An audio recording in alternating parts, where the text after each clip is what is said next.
Students, today we will discuss about our next topic, growth of statistics in India. So continue, watch this video to further detailed information about it. Students, today we will discuss about growth of statistics in India. The Indian Statistical Institute, that means ISI, was founded by the well-known Indian statistician P.C. Mahalanobis. Please remember this name, P.C. Mahalanobis, in 1931 at Calcutta. He started the first postgraduate course in statistics in Calcutta University in 1941.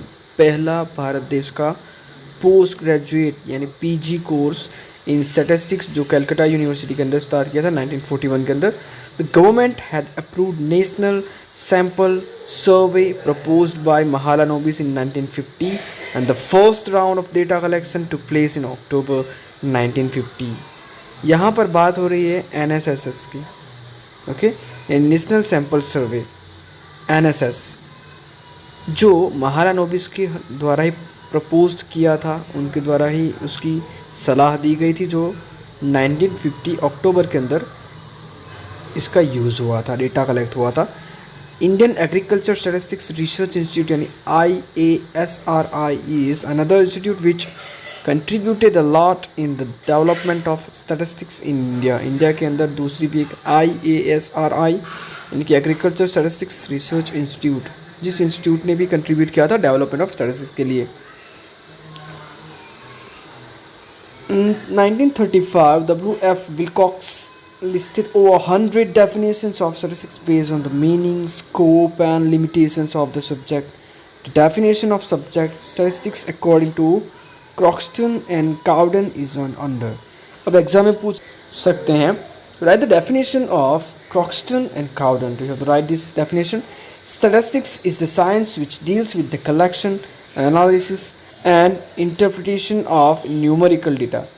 यानी statistics एक science है, विज्ञान है, जो किसके साथ deal करता है? कलेक्शन, डेटा कलेक्ट करना, एनालिसिस, उसका विवरण करना, विश्लेषण करना, एंड इंटरप्रिटेशन, उसके ऊपर से कुछ निर्णय लेना, ऑफ न्यूमेरिकल डेटा यानी संख्या, जो संख्यक माहिती होती है, न्यूमेरिकल डेटा है, उसके साथ डील करता है.